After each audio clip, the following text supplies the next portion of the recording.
not Davide and Ekin-Su staging a coup. Yeah, but if it doesn't come after 2 weeks sharing the same bed and living in the same villa, Yeah. there's something wrong. Can I be honest? You're not into her. It's so obvious. How do you know I'm not into her? It's so obvious. I thought it was too late, but it might not be. Hello everybody, welcome back to Taste of Reality. My name is Queenie. For those who don't know me, reviewing Love Island Season 8, Episode 13. Before I get into it, please make sure to like the video, subscribe and hit the bell, and leave a comment down below.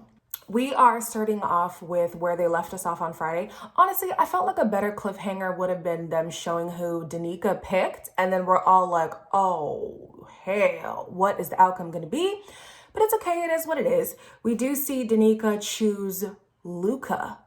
But Luca, he's making it clear, concise, to the point that he has no intentions of pursuing the girl. He goes over and he kisses Gemma, and then he sits beside the girl, not even beside her. He tries to create as much space between them as possible. He's not with it at all.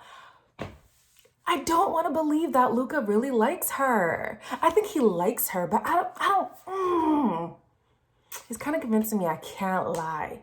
So anyways, moving on to the rest of the picks, we have Tasha picks Andrew, Amber picks Danny, Ekin-Su picks Jay, Gemma picks Davide, Paige picks Jax, and India picks Ikenna, which obviously leaves Remy single. Child, they spent all of 2 seconds saying goodbye to Remy, and they went straight to talking to, they were talking to Danica, I almost forgot her name, about why she chose Luca. And it's things that we already knew. In the last episode, she said, you know, that's her typical type. She likes the dark skin, the dark hair.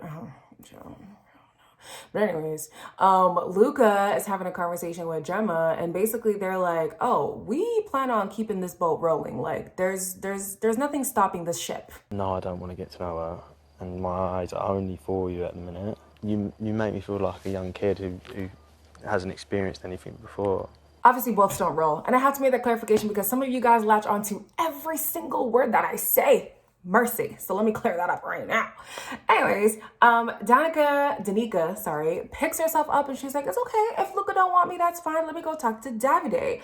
Not gonna lie, and I don't want to like preface this so that it frames your opinion, but I felt like this was a very forced conversation. Girl, you're barking up the wrong tree. Yeah, I mean, obviously you're very, very sexy. You know, you're very, you know, I think you know that. No, don't lie, you do. After that conversation she had with him, we see a conversation between Ekin-Su and Jay.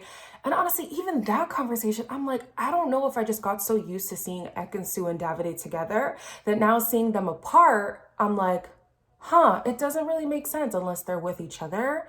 And then even on the unseen beds, I saw like they had a very good friendship, I guess you could say, going on. And maybe he did have the feelings for her like he claimed to have. Later on in the episode, though, they do have a conversation. And she's like, I really did like you. I really did not want things to go this way. And she claims that, you know, lying was the wrong thing to do. And I'm like, but you're still lying, because you still haven't told him about the first kiss that happened.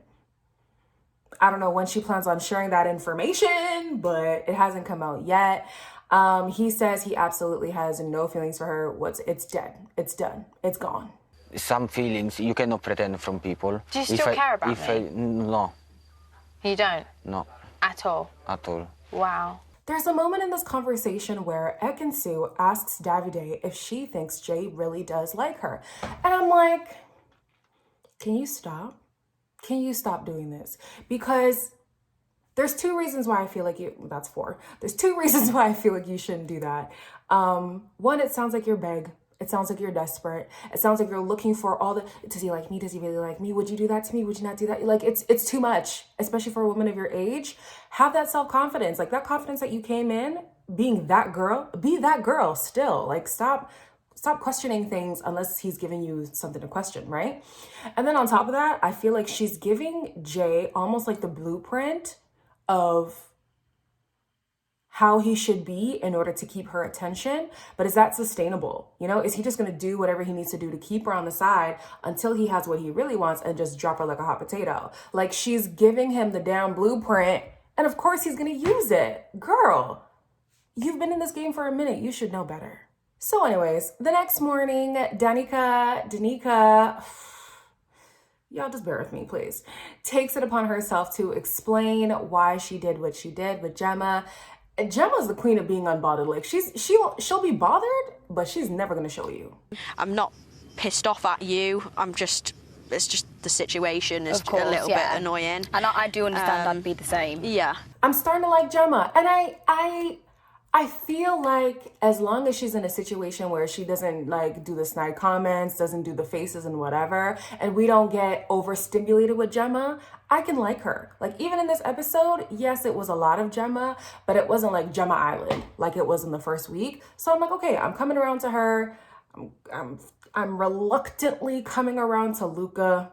I'm still very hesitant, but it is what it is. Love Island producers though, shady as hell. Because in the midst of this conversation, she gets a text that she's going on a date with Luca. This is Danica, right? And honestly, it would have been so cute and serendipitous because she wore the blush blue, he wore the blush blue. If they really liked each other, it actually would have been cute. They pulled up to the date, it was blush blue. I was like, damn, this would have been cute. This is probably the second genuine date I think I've been on. Wow, pleasure. I think obviously your next one hopefully will end in a kiss with whoever it is. Who do you want me to wingman you then?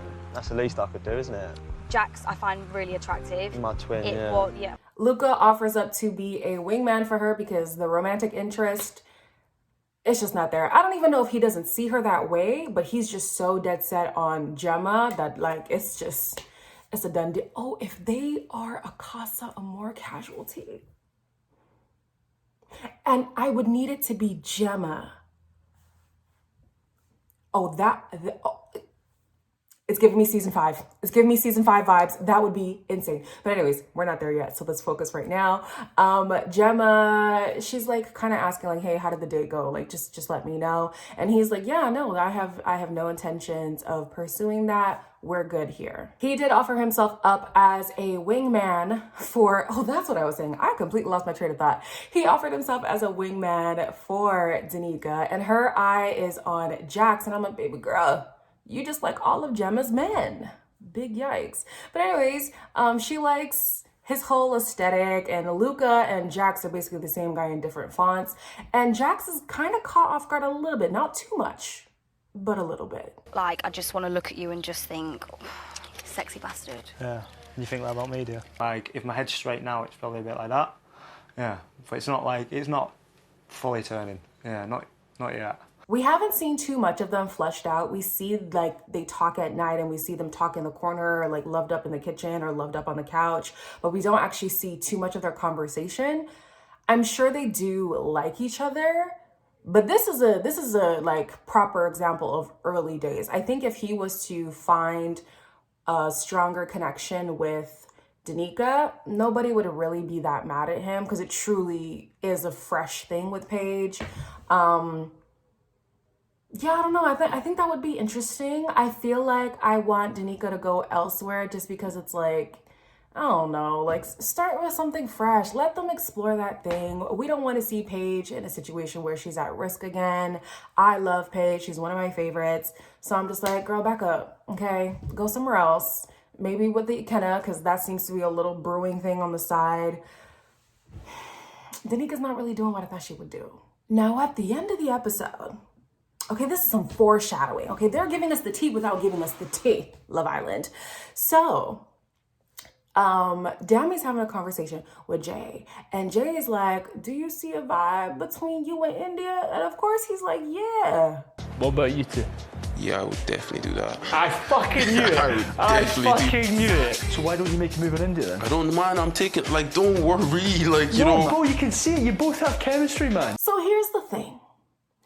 Week 1, we were all for it.